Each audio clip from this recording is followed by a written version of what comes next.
Hello everyone, Sarika's authentic रेसिपीमध्ये तुमचं स्वागत आहे।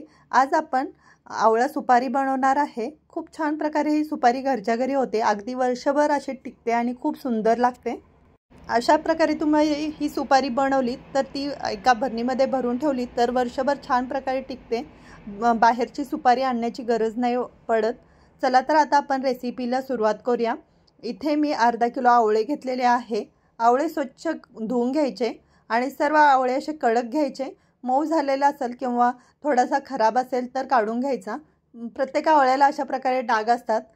डाग असेल तर काही फरक नाही पडत, फक्त खराब असतील तर ते आवळे बाजूला काढून घ्यायचे।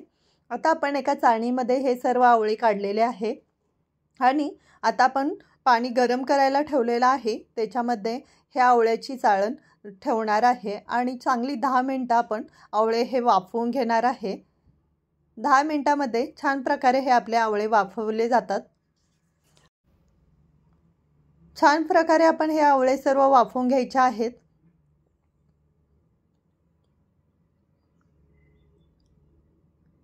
पाहू शकताय छान आपले हे आवळे वाफवलेले आहेत।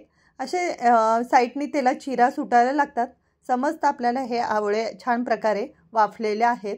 आता आपण ते थंड करून घ्यायचे। इथे 1 चमचा मी जीरा घेतलेला आहे। जीरा गरम करून घ्यायचा आणि 1 चमचा सेंधा नमक घेतलेला आहे आणि 1 चमचा रेग्युलर नमक घेतलेला आहे। थोडासा मी याच्यामध्ये हिंग घातलेला आहे आणि त्याच्यामध्येच आता आपण 1 चमचा चाट पावडर घातलेले आहे। चाट पावडर नसेल तर आमचूर पावडर जरी वापरली तरी चालतं आणि थोडंसं धण आणि जिऱ्याची पावडरही घातलेली आहे। अशा प्रकारे सर्व आपण मिक्सरला लावून त्याची चांगली पेस्ट तयार करून घ्यायची। अगदी छान बारीक वाटून घ्यायचं। पाहू शकता अशा प्रकारे आपण मिक्सरला त्याची बारीक असं वाटण तयार करून घेतलेलं आहे। आता आपण जे वाफवलेले आवळे आहेत ते थंड झाले आहेत। थंड झाल्यानंतर अशा प्रकारे हे आवळे सर्व तुकडे करून तुम्हाला हव्या त्या साईजमध्ये तुम्ही तुकडे करून घेऊ शकता। अशा प्रकारे त्याचे छोटे छोटे तुकडे करायचे। अशा प्रकारे तुकडे केल्यानंतर ते पटकन वाळतात। तुम्हाला छोटे हवे असतील तर अजून छोटेही करू शकताय। अशा प्रकारे सर्व आवळे सोलून घ्यायचे आणि त्याच्यातली बी बाजूला काढायची।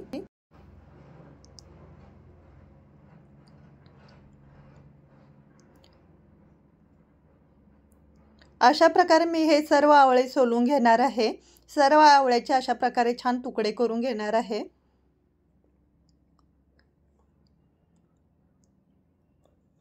तुम्हाला असे तुकडे नसतील करायचे तर तुम्ही आवळा खिसूनही घेऊ शकताय, पण अशा प्रकारे आवळा छोटे छोटे तुकडे केले की हे सुकायला पण फार वेळ नाही लागत, पटकन सुकतात आणि आवळा सुपारी अशी छोटे छोटे तुकड्यामध्ये खायला पण इझी पडते। पाहू शकताय सर्व मी असे आवळे कट करून घेतलेले आहे।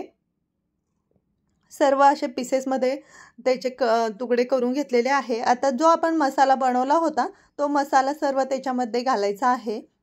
जे आता आपण जिरं आणि मीठ वगैरे घालून, जिरे आणि चाट मसाला घालून जे पावडर बनवली होती ते सर्व आपण त्याच्यामध्ये घालायचे आहे आणि अशा प्रकारे ट्विस्ट करून सर्व ह्या आवळ्यांना लावून घ्यायचं आहे। अशा प्रकारे हलवायचं म्हणजे छान प्रकारे हे सर्व लागतात। हाताने हलवलं तर थोडेसे पाणी सुटतं, त्यामुळे अशा प्रकारे हलवून घ्या। भांडं म्हणूनच मी थोडंसं मोठं घेतलेलं आहे की जे असं सर्व छान प्रकारे मिक्स करता येईल। पाहू शकताय सर्व मसाला छान प्रकारे लागलेला आहे। आता सर्व आवळ्यांना हा मसाला छान प्रकारे लागलेला आहे। आता आपण हा एका ताटामध्ये छान प्रकारे पसरवायचे आहेत। हे आवळे सर्व असे एका मोठ्या ताटामध्ये सर्व स्प्रेड करून अशा प्रकारे पसरून घालायचे आहे आणि हे आवळे आता आपण 3 ते 4 दिवस छान उन्हात सुकवणार आहे। वरून कॉटनचा कपडा बांधून छान प्रकारे हे उन्हामध्ये 2-3 दिवस सुकवून घ्यायचे। घरच्या घरीही सुकवू शकताय, पण उन्हामध्ये पटकन हे सुकले जातात। अशा प्रकारे छान पातळ असे स्प्रेड केलेले आहे। 3-4 दिवसांमध्ये छान प्रकारे हे आवळे सुकले जातात आणि आपली आवळा सुपारी रेडी होते। पाहू शकताय 3-4 दिवसानंतर सुकल्यानंतर अशा प्रकारे आवळा सुपारी रेडी झालेला आहे। घरच्या घरी खूप छान प्रकारे आवळा सुपारी होते। अगदी बाहेर जशी विकत आपण आवळा सुपारी आणतो सेम तशाच टाईपमध्ये ही होते। नक्की ट्राय करून बघा आणि कशी झाली ती मला कमेंट करून सांगायला विसरू नका। थँक्यू।